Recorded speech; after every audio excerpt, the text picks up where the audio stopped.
Right, welcome back to the GTT podcast. I'm your host, Dan Lowry, and with me today, all the way from Worcestershire, home of the sauce, Scott Cummings. Hello. Hello. Mr. Lowry. All right, mate. First time on the potty? First time on the potty, yeah. Congratulations, you've made it. Yeah. Highlight Exciting victory. times. Yeah. Yeah, definitely. All right, so today we're gonna talk a little bit about group training, and this is probably what 60% of your week is spent on the team training floor.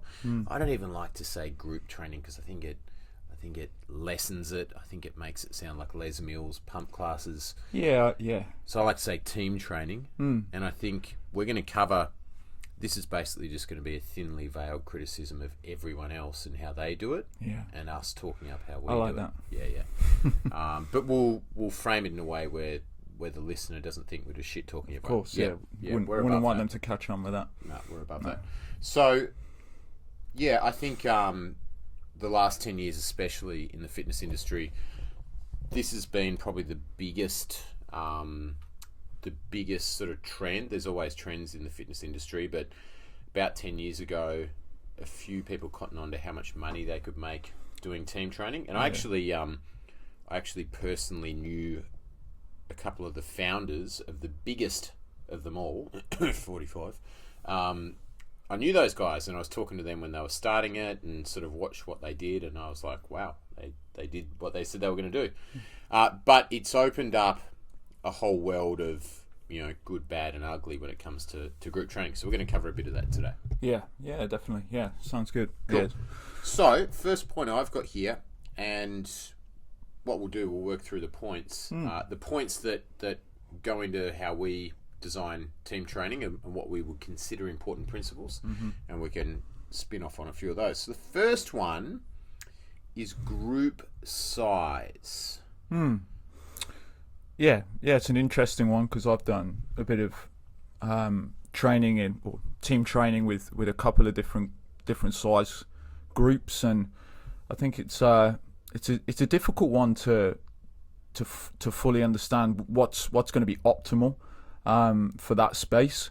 Obviously, I think smaller groups you're going to get a lot more attention, but at the same time you want to maximize the amount of people you're getting in through the door, and also I think as well, the more people you've got in those groups, there's certainly more of a social aspect to that as well. So yeah, it's interesting. I think from the place that I've come from last, that was a lot smaller. So it's been interesting for me personally, coaching groups of up to sort of 20-ish people here. So it's very different. What were the average group sizes in the gym you were working in the UK? Sort of training wise, it would have been a coach to every sort of. I think it started off at 4 people, but I think they expanded that with the idea of let's get more people through the door. And I think you can still, it's trying to find that line of you still want the individuals in the room to get attention from a coach. And you don't want it to turn into an experience where you're just flapping around in the background. The coach doesn't know you're there. You're not getting any sort of value from that.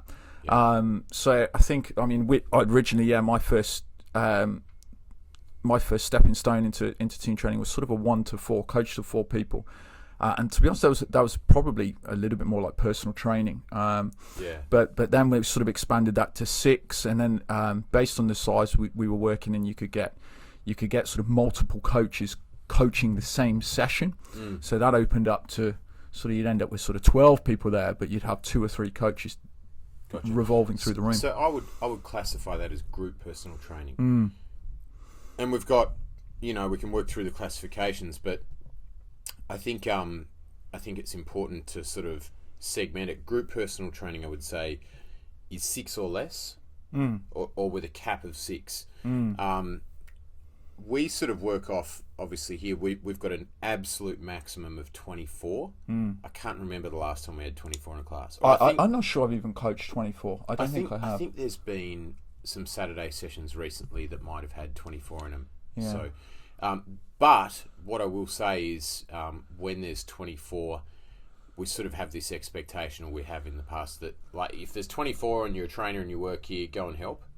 So it's not just one coach, wherever possible. And we structure our programming in a way where if there is 24, there's not 24 people working.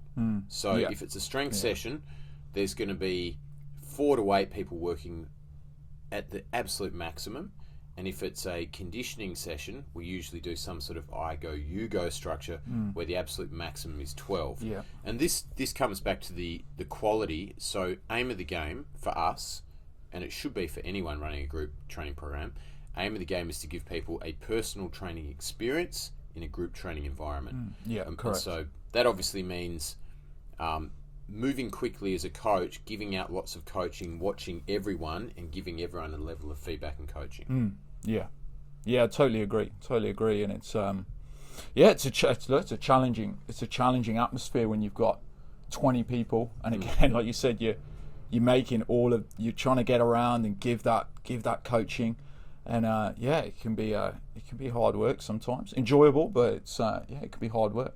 Do you go home afterwards and just sit in a corner in the fetal position and think, don't anyone talk to me for the next 4 hours? It maybe not to that extent, but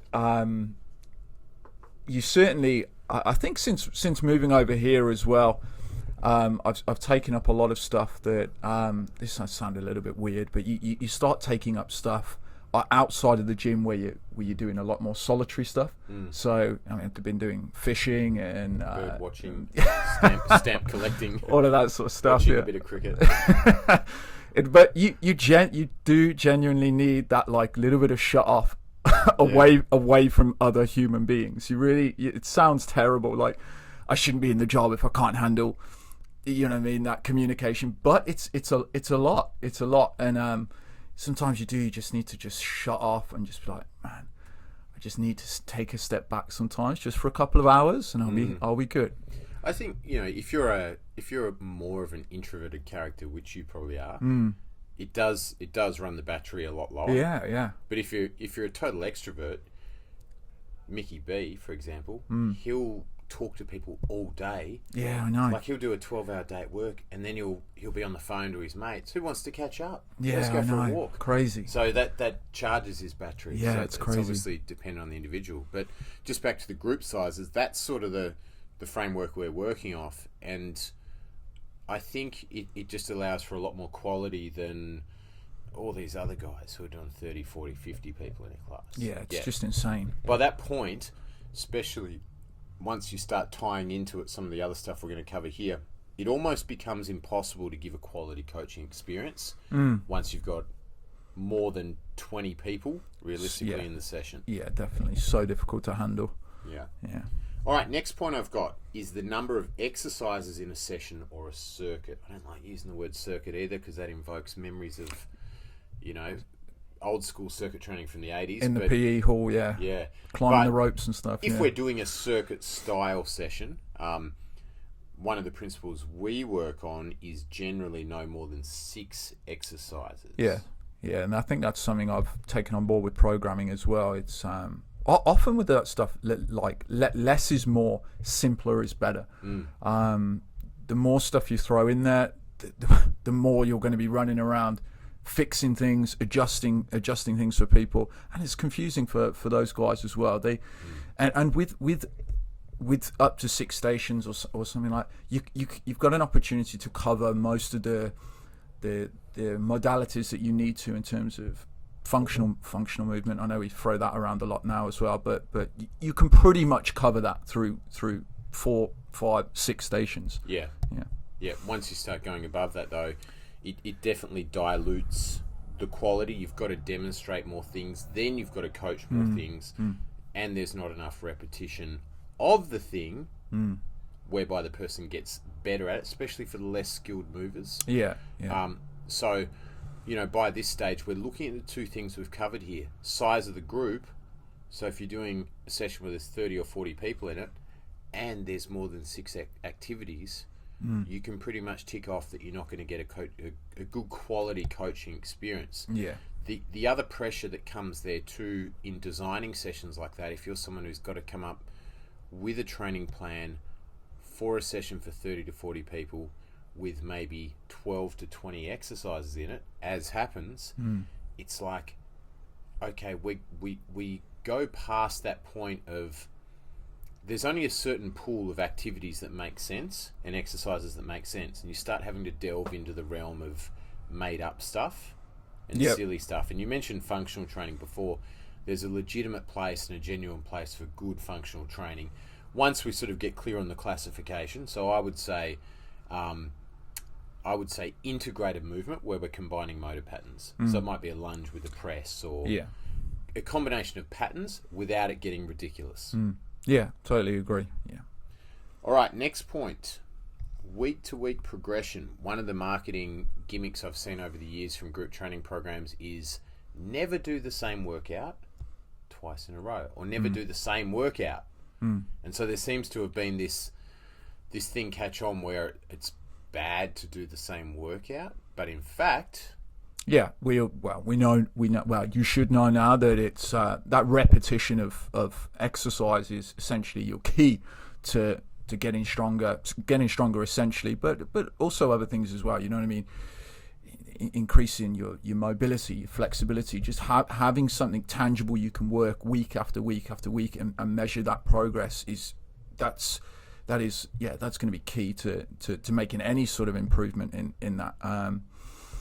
Definitely. You just need to be making sure you're getting that a repetition in, and as regular as possible as well. And I think that comes from, like you said, we've come off probably a decade or so ago. I mean, people really coming off the sort of Les Mills thing and that group training, where I think people are very much feeding off how they feel in a session and their emotions leading them week to week, rather than actually just breaking it down as, well, look, what are you going to the gym for? Oh yeah, look, I'm going to the gym because I want to get fitter, or I want to get stronger. Well, okay, we need to just drop some of those emotions sometimes about how I'm feeling through that session. Oh my man, this feels fantastic. I'm having so much fun. Yeah, but how much closer are you to getting stronger? Are you any fitter? Tell me what you've measured that fitness over. Can you do that movement better than what you could do it 4 weeks ago? Yeah, and often in some of these venues there isn't that measurable path. So it's very difficult for people to understand if they are making progress or not making progress. I think that's something I think we do really well here. I've taken that on board essentially with a lot of my programming as well. So it's and I should cover too here for our listeners that you actually do the programming for our team training. It's something you've been in for probably close to a year now. I think it's about 12 months. Yeah. And one of the things we've talked about a number of times is the old give them what they need versus what they want, and trying to balance those forces, because there's definitely a pressure or an element of what the client wants, and there's a lot of stuff that we can probably only assume comes back to, how would we say this, hedonistic lifestyles, where there's a lot of drinking, a lot of overconsumption, and they feel that every session needs to have that element of metabolic conditioning, or correct. Getting their ass whipped, or doing 1,000 crunches at the end. And a lot of them are training a lot more than us. But we're like chiseled specimens, doing less work. Speak for yourself. But you're right. There's definitely a culture of working harder is better, doing more is better. And I mean, you're right to a degree, but a very small degree, and it's a lot of people just don't need to be pushing themselves as hard as they are in certain elements, and they just need to have a better knowledge of what they're doing when it comes to the training. But it's a fine line. And I think you're right. Like you have a responsibility as a coach to make sure people are heading in the right direction, which is what they need. But also, there does need to be a sprinkling of what do they want? What do they want as well? Just a sprinkling. Just a little bit. Just a tiny enough to keep you coming. So here's what you need. Yeah. Here's a little bit of what you want. Just like a pinch of salt. Yeah, it's a tiny bit just to make sure you come the next day. That's all you need. That's it. All right, next point. So we've gone group size, number of exercises in a session, week-to-week progression, and our next point is exercise selection. I listened to a podcast a few weeks back, and it was a coach talking about why he doesn't do HIIT anymore, and the overview of it was that he just thought that most of his clients were overly stressed and they didn't need to be doing sessions with box jumps and burpees and blah, blah, blah. And I was like, well, when I listened, I was like, no, they do need to work hard and they do need to do some conditioning, and it's really good for everyone, even if they're stressed. But what I would say is that you can do far more appropriate conditioning, or HIIT, if you want to call it that, if your exercise selection is on point. And we don't do a lot of burpees or box jumps because, for most people, they're a better option. So let's talk a bit about exercise selection. Probably let's talk about really common exercises that get thrown into conditioning or HIIT classes, and some of the alternatives that we prefer, just because they're a better fit for most average Joes. Yeah. And Joannes. Yeah, oh man, it's a huge subject, and I think when it comes to, when we think about strength training, I think trying to program as much as we can, large compound movements, a lot of unilateral work as well. Let's talk about examples, just for layman's terms. Yeah, okay. So I think for average Joe that's coming to the gym and taking part in a team training environment, I would love to see that individual performing more, say, split squats and variations of split squats over heavy barbell back squats. I just think that has a greater correlation to day-to-day activity. It's also a little bit more accessible for the average Joe, and I think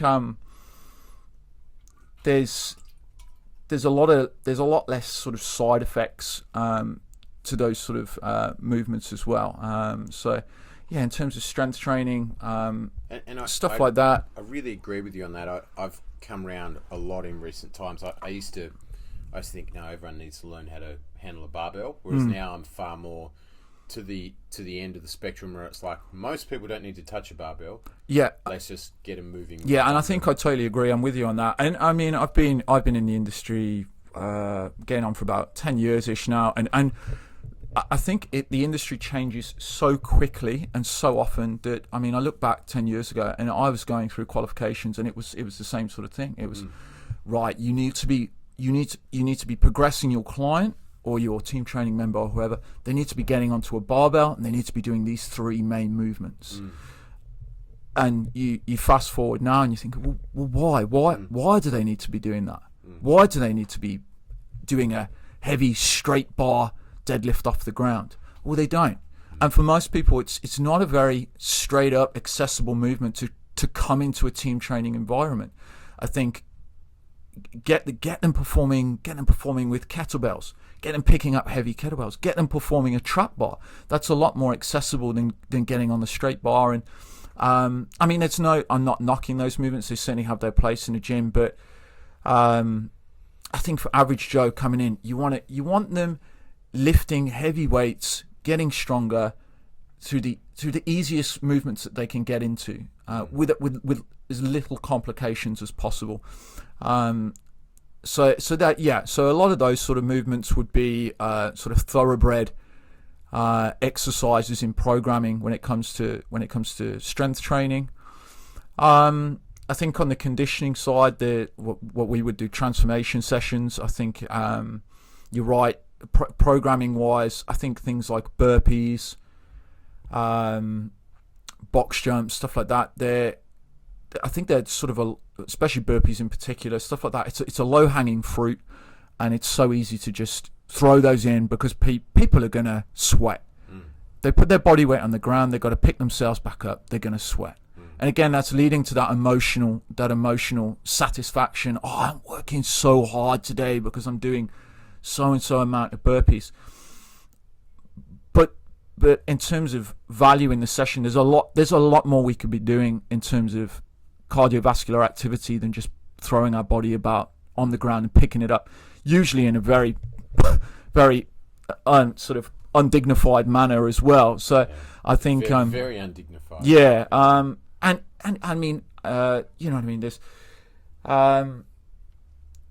yeah, I just think there's a lot more value with conditioning stuff that a lot of gyms just really aren't putting their head down and really thinking about. You know, what does it take to get fitter? What do these people need? And you know what I mean. I don't think it's going to be week in, week out, 100 burpees for time with, you know what I mean, so and so kettlebell swung in there as well. It's there's a little bit more to it than that. And it ties into my next point, and we're going to sort of work these two together and go back and forward. My next point is actually reps and set exposure. So what I mean there is, like, when we're designing the workout, we obviously start by saying, okay, what is the training objective? If it is a conditioning session, the objective is to develop aerobic and anaerobic pathways so that we can increase fatigue resistance, have a high calorific burn, and do it in a way where the reward is high and the risk is low. So we then say, okay, what are the exercises that are going to help us achieve this? And it could be any sort of cyclical exercise like a treadmill, a skier, a ski erg, a bike, an air bike, a sled, or it can be any multi-joint movement where we're moving over a large range of motion and we have the capacity to load it. So that's the exercise selection part. But then the next part is, okay, how long are the efforts going to be? And we've got a whole heap of ways of setting this up. One of the common ways we do is the timer. So it might be I go, you go, 40 seconds for you, 40 seconds for me. And we circuit around doing that, or some sort of iteration of that. Now, the reason I like that structure is the set exposure is only ever a given time block. So the 40-40 session, which is one of our favorites and one of the most popular sessions here, it's basically I go for 40 seconds, you go for 40 seconds, and we do that 24 times. So 24 sets of 40 seconds. That works really well, especially when you combine it with well thought out exercises, because you're never having to do anything poorly for too long. And so if you get somebody who does do something poorly, it's only 40 seconds. Now, if we get someone doing burpees and they've got to do 100 of them in a row, by the time they get to 6, it's probably really, really shit. And what do we know? What do we know about exercise? If you do something 94 times in a row really bad, what's probably going to happen? Yeah, you're going to hurt yourself. Yeah. It's like I said, there's if you put your head on, you can come up with and it's simple stuff. It's simple stuff that get people fit. And I think even stuff there. I mean, you're talking like 100 burpees there. I mean, people. There's a lot of people around now and floating in and out of our gyms as well. A lot of people coming from performance centers. They're coming from maybe CrossFit gyms, and they're going through these workouts that have these really high rep scales with no rest. You're just resting out repetitions. And to be honest, a lot of people enjoy doing those sort of things. And I think for me, when I'm programming, I try to, again, thinking of that sort of what is it they want, what is it they need. Sometimes I'll try and get in a little bit of that high rep work, but how can I put that in there in a way that they're, you know what I mean, I'm tightening it up a little bit. I'm saying, we are going to do, let's say, we're going to do 60 goblet squats. You're not going to get most people, you wouldn't want to get most people doing 60 goblet squats because, again, the same sort of reasons. 10 reps in, it's going to lose range, you know what I mean? The back's going to start to be loaded, it's not going to look great. So, I mean, you can get those sort of things in, like you said, using time, or even doing it as like a sort of rep accumulation thing where, okay, we're going to work 30 on, 30 off. You're going to get a rest period, but we're going to get those high reps done. You know what I mean? It's feeding into their need of, oh man, I'm going to be getting all these so many reps in today. But as a coach, I'm in control of quality.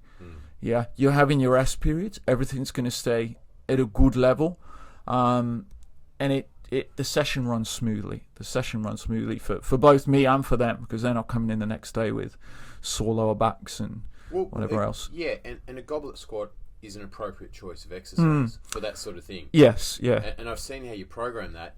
It's at the end of the workout. So you've done all this other work, you know, you've done split squats and whatever else, and you get to the last activity and it's all right. You're going to grab a weight that's about a 15 or 20 RM and you're going to accumulate 60 goblet squats, rest as required. Now that's very different to a workout that's 100 toes to bar, 100 box jumps, 100 burpees, and 100 whatever else. Yeah. Because there is opportunity. Well, first, the exercise selection is one where, like a goblet squat, one of my mentors, Charles Poliquin, hated the goblet squat. And every now and again, you'll learn from someone who says stuff and insists on stuff that you go, I don't see it like that. He hated the goblet squat. And his whole justification was the rhomboids fatigue quicker than the legs. And I don't think it does the exercise justice, because we can look at it and we say, all right, what are we doing? If the focus is on really, really strong legs for some sort of sporting outcome, sure, let's go with some other kind of squat. But if we're looking to give people a good workout, I think it's one of the best activities, because they're having to brace their core, they're having to work their upper body, and then work their legs. So as a conditioning activity, I think it's much better than a box jump. Yeah, definitely. Yeah, completely agree. And so if we go through a list of a lot of the other stuff, which is, you know, which finds itself on the menu of conditioning sessions, like box jumps, you can usually sub them out for a box step up or a goblet squat. I don't rule the box jump out altogether. We do them every now and again. Yeah. But it's all about the context. Yeah. So short exposures, 100 reps of it. Yeah. Go fuck yourself. Yeah. But if we're doing 40 seconds of it 4 times and there's other activities mixed in, sure. And I think things like box jumps have their place, but I think those sort of movements they fit a little bit better into strength sessions anyway. I think a good strength session will include an element of, obviously, all-out strength. It will include an element of hypertrophy and muscle building. There should be an element of stability, but also in there an element of power training as well, which I think has been pushing its way a little bit closer to the forefront in our industry as well. That's the other thing, though. It's box jumps and plyometrics are getting used in conditioning contexts. And not in strength, and it's a form of strength. Yes, correct. It's reactive strength. It's a form of strength, yeah. And you're not gonna, if it's in that strength session, you would hope the coach has got a better opportunity to develop the qualities that are needed for a good box jump. Okay, if you've got 100 box jumps in a conditioning session, you're not gonna get any better at box jumps in that session. Yeah, if you gave me, let's do 5 repetitions, somewhere mixed in, you know what I mean? We've done a trap bar deadlift and we're going to combine that with 5 repetitions on a box jump. I think that'd be a much better way to program it. We can work on how that hip drive and the thrust of the arms could generate that upward force and develop strength in the lower body. You're throwing it into a conditioning session, that stuff just gets lost completely in translation. It's in there to work hard. That's right. So as a vehicle for energy expenditure and a metabolic training effect, poor choice. As a vehicle for developing reactive strength and power, good choice. Agree. I think we can put that one to rest, kill it and put it in the corner. Next up, Olympic lifting. I think for most people, especially in the context of finding something for conditioning, that's another get out of here. Oh, 100%. You know, like, why do a power clean if you can just do a trap bar deadlift? Yeah. Why do a barbell snatch if you can do a dumbbell snatch? Yeah. Yeah, definitely. And I think that comes back to the point we said a little bit earlier on about sort of accessibility for most people. You know, you're walking into a gym and you're trying to program. Yeah, take that for example, like a power clean. I mean, with a group of 20 people, you're talking maybe 1-2 people that might be able to pick that up. And I'm not talking pick that up in that session. Yeah. I mean, I'm talking pick that up over a month or so of constant work. And even then you're talking about I'd be pushing that into a strength session. Having that in a some sort of conditioning format in a transformation session would be, I'd hate to see what that looked like. Yeah, there'd be dog's breakfast. I mean, I'm still shit at power cleans 20 years later. Yeah, so. Yeah, and I think I've actually just started some programming myself where there's power cleans as one of the movements through the program, but it's actually really refreshing to hear that the coach's program that I'm following is just saying, look, we're using these as a way of generating power, but we're not using this movement because we want to get fantastic at Olympic lifting. It's just I think if you are interested in Olympic lifting and you want to get good at those movements, you need to go speak to a coach who delivers Olympic lifting. And I think even still, I mean, I keep coming back there, but if you're walking into a CrossFit gym and you're throwing a barbell and you've got 40 barbell snatches into such and such, man, you're not going to learn how to move that barbell correctly doing that. You need to speak one-on-one with a coach, because they're big, challenging movements that take a lot of time, and I think most people just haven't really got that time. And when you actually you peel it back a little bit, and I've heard it a little bit. You always do. I've heard it over the last few years. You get people in the team training environment. Oh, I know I'd really like to do some Olympic lifting, or I'd love to do these sort of things. Yeah, because they've seen so and so on Instagram with the 6-pack, the bulging shoulders, performing 140 kilo barbell snatch. But you peel it back a little bit and understand, why do you want to do those movements? And actually, when you start peeling those layers back, they're not actually that interested in those movements. They just want to get a little fitter. They want to get stronger. They want to look like that person that was doing it on Instagram. Yeah, that's right. They equate the outcome that person's achieved with the power clean, with exactly what they've seen. And they don't see the, you know what I mean? They don't see the 10, 12 years of Olympic lifting to an elite level before that. They see, you know what I mean? They see you throwing around 100 kilos as some sort of CrossFit wad.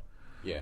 And there's also the false assumption there that to look fit you got to do Olympic lifting. Yeah. And yes. Like, no, you can look fit without ever doing Olympic lifting. Yeah. 100%. All right. Next couple of little points on exercise selection. We've got plyometrics. Plyometrics are a big one. I mean, we've already scratched the surface of it with box jumps. They're something that when delivered well and appropriately are very good for people, but when used in the wrong context are just a waste of time and in fact a danger to the client. So let's talk a little bit about that context, where to use them, where not to use them. I think that just comes back to the chat we just had then about box jumps, and I think plyometrics again is just coming back off like the last sort of 10 years of group classes and all those sort of things. I've done them myself. I've coached them myself. And you've got 15, 20 people on a step, jumping up and down, bouncing up and down, and they're sweating. Yeah, they're working hard. But what are they developing there? What are those people? Where are those people heading in that session? Because if it's if there's a large element of plyometrics in that session, I think there was a Les Mills. I think it might have actually been called Les Mills Plyo. I'm not sure. Yeah, right. I think there might have actually been, and it was, but actually, again, those people aren't actually developing much plyometric capability over a 45-minute jump up and down on a step. I think the class they had one called Body Attack. Yeah, and it's like, it's all these sort of like Martial arts type moves, like they're springy and bouncy, you're doing kicks and punches and jumps and hops. It's weird. Yeah, look, I mean to knock these places, and I think anybody that's offering a service, but let's knock them anyway. Yeah, let's. I think anyone that's offering a service that gets people off their arse and moving. Yes, fair play to you. Fair play to you. And we should differentiate. Like, it's all good. Like, it's all good for you to move. What we're saying is it's not bad. Yeah, it's just it's not optimal. There's so much more you could be doing. It's exercise. Exercise that potentially exposes you to higher chance of injury, and time you're using in exercise that could be so much better directed if you're training and doing something that's well thought out. That's the key. Yeah. There's a huge difference between exercising and training. Huge difference. And that's why I'd say most of us trainers who are chiseled specimens, and we get to that point, it's because we allocate our training time well. And a lot of us, I would say all the coaches here at GTT, maybe with the exception of Mikey, who just does team training, and Jason, who's preparing for an Ironman at the moment, which is a whole nother story. I would say most of the coaching team train less than the diehard team training clients. Yeah. And it's because we probably have a better understanding, or we definitely have a better understanding of nutrition and just general out of training habits, but then how to get a lot out of the training we do. Yeah. And so rather than sort of come in 6 days a week, we might train 4 or 5 days a week. Yeah. But it's really targeted work, and we're not faffing about with stuff that's not going to move us forward. And I know you're not programming stuff for team training that's not going to move people forward. But we could definitely take the participants from other group training programs who would be doing a lot more training and a lot more conditioning, but aren't anywhere near as ripped and shredded as we are. Yeah, it's because we allocate our time well and we're doing the stuff that matters. Yeah. It's if I do say so. Yeah, it's a strange one. Yeah, you take some of these gyms that are just essentially just offering their form of conditioning every day, every single day. Calling some of it strength. Calling it's not. Well, yeah, it's certainly not. Yeah, I mean, you could take those people out. You know what I mean? Stick them on a running track, and they're gonna fall. They're gonna fall to pieces. Yeah, they ain't gonna be able to handle themselves over a half decent distance. That's right. It's amazing. These people are training 6-7 days doing these workouts. Actually, they could just be doing. They could be doing 3-4 workouts, half the amount of time, spending more time with their family. You know what I mean? Having a better social life, doing all these things. They don't like their families. Well, yeah. Mike often do a poorly designed exercise class. Kids give me the shits. Wish I'd have thought of that myself, actually. Keep that one in the back pocket. Yeah. But yeah, that allocation of training time. I mean, back to the plyometrics, I find probably the best use of plyos, I like using low-level plyometrics in warm-ups. So towards the end of a warm-up, if we're doing a strength session, low-level hops, bounds, or throws, so throwing a medicine ball, as a way of developing and maintaining that elastic strength, and also prepping people for moving weights fast and moving heavier weights well. But certainly not something I'm overly keen on in a conditioning session, unless it was some sort of agility component to a cyclical activity. So rather than just always running on a treadmill, have a shuttle run where it's out and back. Yeah, so we're not always just doing linear cardiovascular. Yeah, I've tried to program that as much as I can. Cooks you so hard. Over the last few months, definitely. Different start positions, changing angles, and it's hard work. It's hard work. One of my early mentors in the army physical training world, a guy called Clay Baker, who was just a phenomenal. He had a phenomenal mind for programming, and his whole career had revolved around preparing soldiers for the demands of their occupation. And he had a rule for the programming we would do for soldiers, and it was if they're going for a run for the sake of aerobic capacity, that's fine, they go for a run. But if they're working with us, the physical training instructors, and we're doing some sort of conditioning based session where you're going to use running, it's to be non-linear. Because soldiers need to have agility. On the battlefield, they need to be able to duck, weave, crawl up and down over things. And so he had a rule which we all followed because we were terrified of him. And that was if they were running in the session, it was either agility runs or there was an agility component. So they're going around hats laterally, or it's sort of out and back. But it was never just run. Yeah. Which was a good rule. Very smart. Was it? Yeah, sounds good. All right.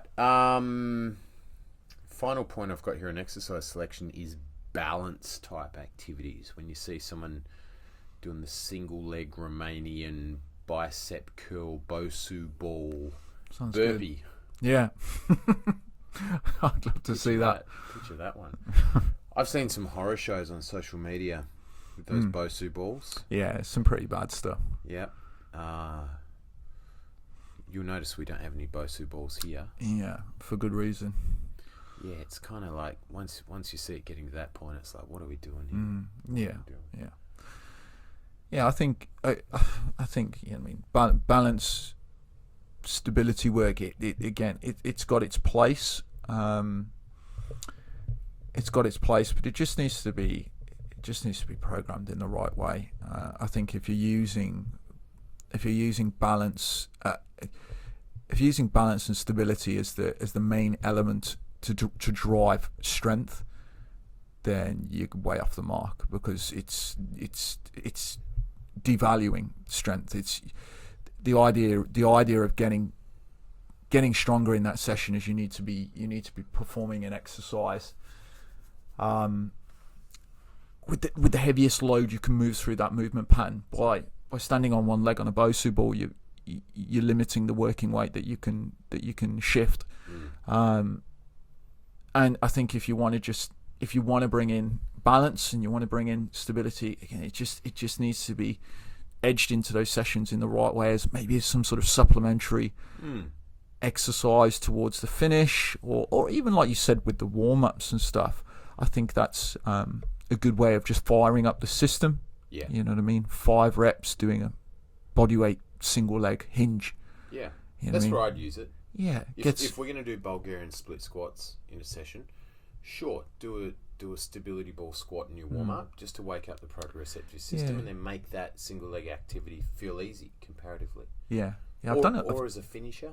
Yeah. I think I've done a few of those before in the past. Just things like loading up the lower body for a split squat session, just getting people to split squat with their foot on a pad or a mat. Something that's, you know what I mean. It's not gonna have them rolling around on the floor losing their balance, but it's just enough to get them understanding what's going on with your ankles and your feet. What should you be doing when that surface is firm? When we actually get into the meat and potatoes of the session, how should it feel? How stable should you feel when you perform those exercises? So yeah, I think warm-ups a good place to stick stuff like that, definitely. Yeah, for sure.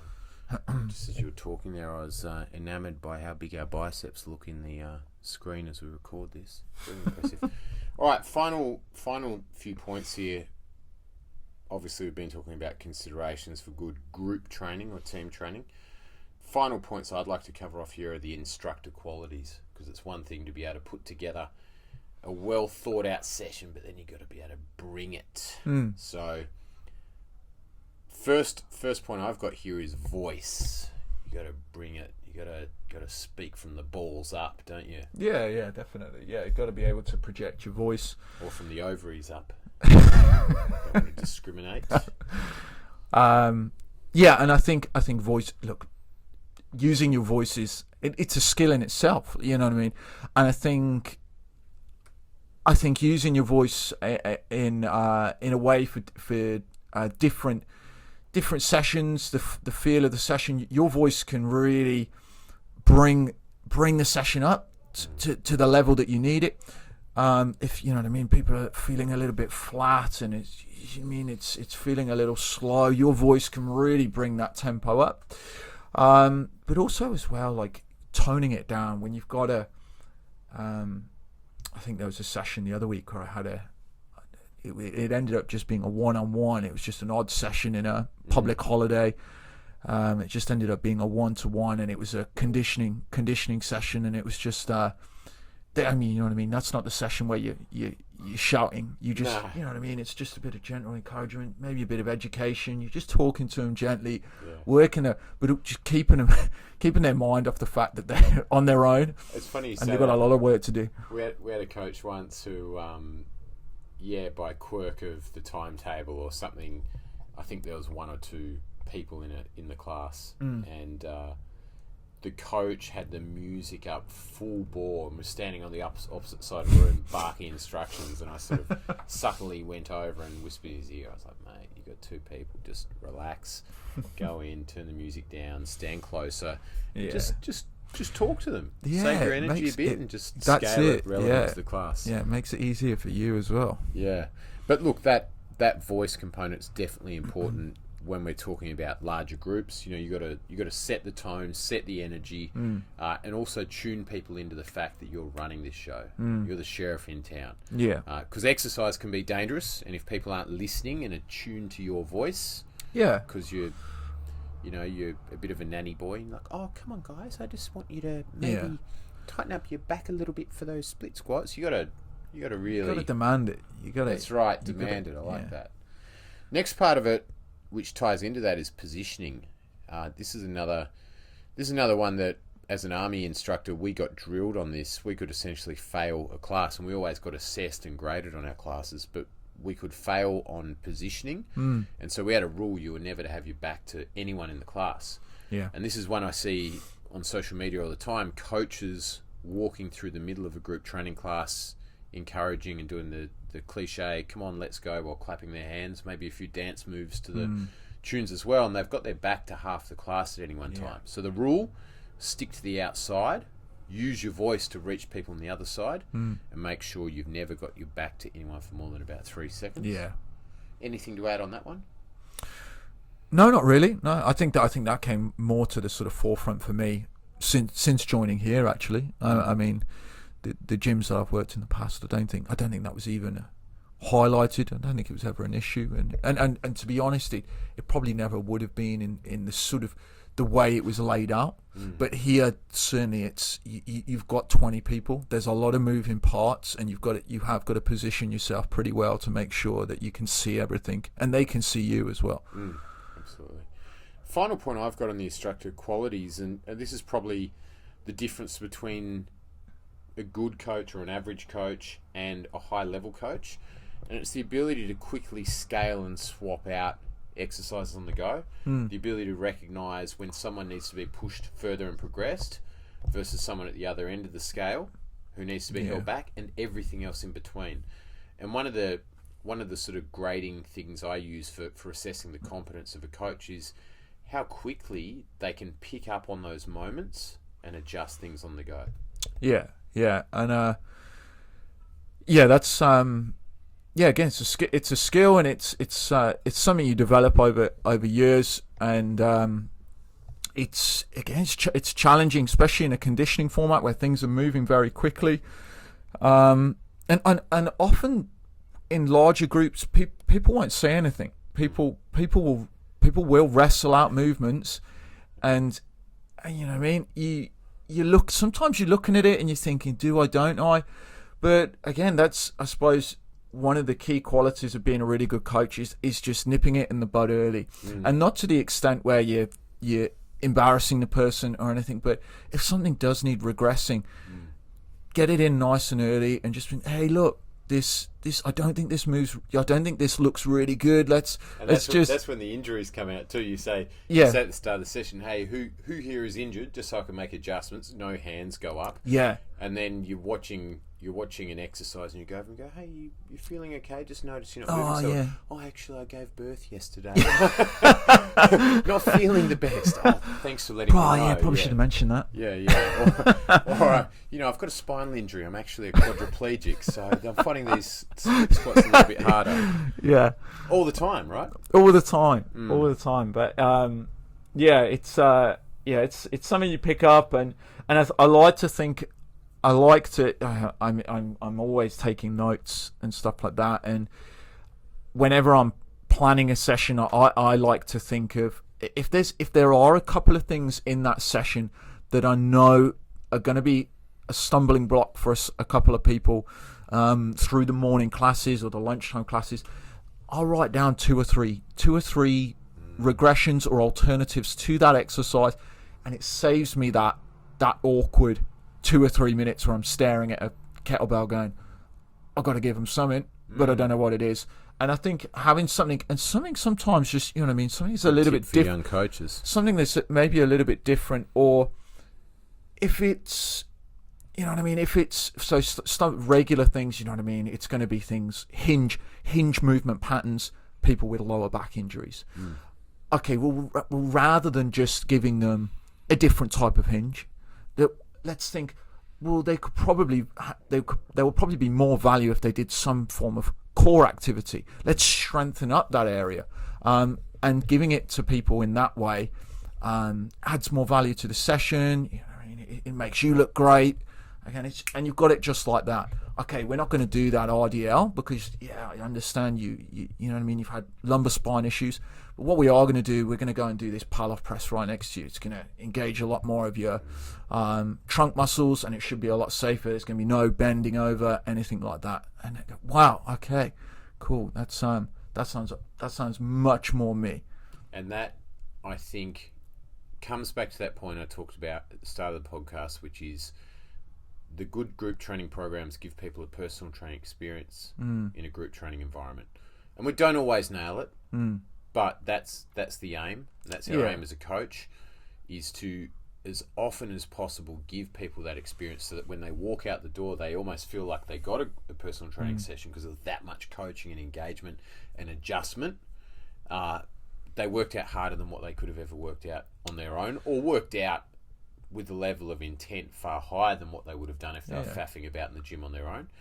And they walk out going, well, that was worth it. The aim of the game is that essentially we achieve that for our clients. They always walk out going, that was really good. I couldn't have done that on my own.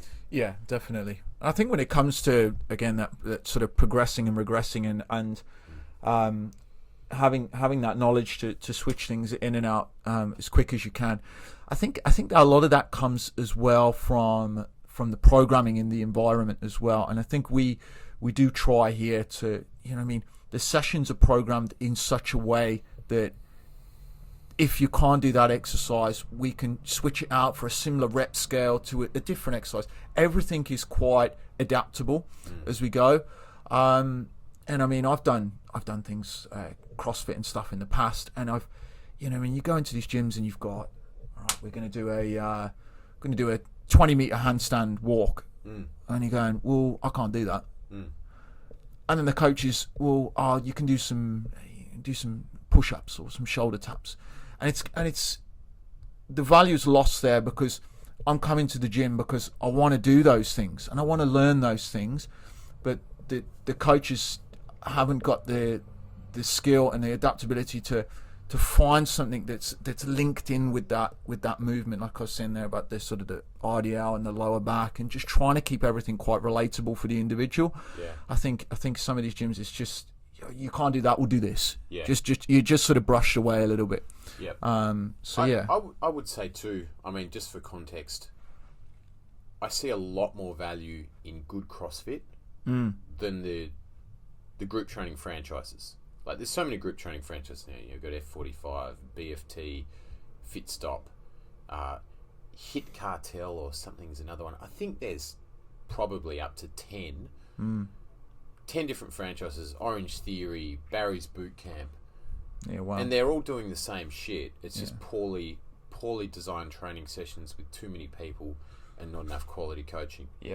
Whereas CrossFit, in fairness, there is at times certainly those situations where you talk about there where it's really advanced stuff, and if you're not advanced, it's like too bad, so sad. But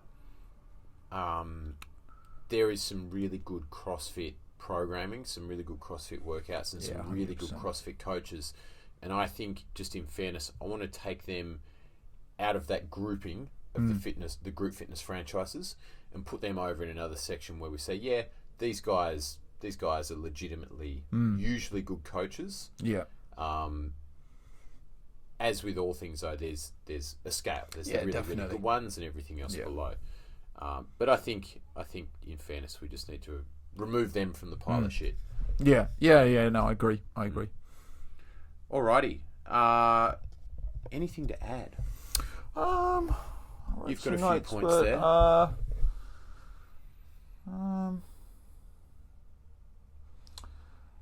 No, I don't think so. I think we've pretty much covered most of those elements of a good team training environment.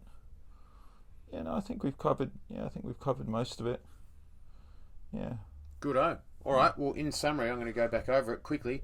Group size, number of exercises in a session, week-to-week progression, and making sure there is a repetition of workouts. You should be doing the same workout more than once. Very important. And with a frequency that allows you to actually get better and improve your skills. Exercise selection, making sure you're doing strength activities on strength days, and then appropriate conditioning exercises for the conditioning days.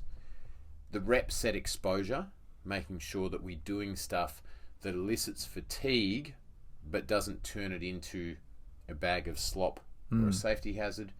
And then we've got the instructor qualities like voice positioning, back to the class, and ability to scale and change things on the go. All right, Scotty, thanks for your thoughts. I'll have you back on the show for our Cricket Fanatics episode. We can come in here and talk about the Ricky Pontings and the Googlies. I'd love it. Big cricket fan. Shane Warder. Shane Warder? Shane Warder? Was it Shane Warder? Rest in peace. Long live Shane Warder. National treasure Shane Warne. All right, mate. Good job. Thanks for coming in. We'll see you here next time. Excellent. Thank you.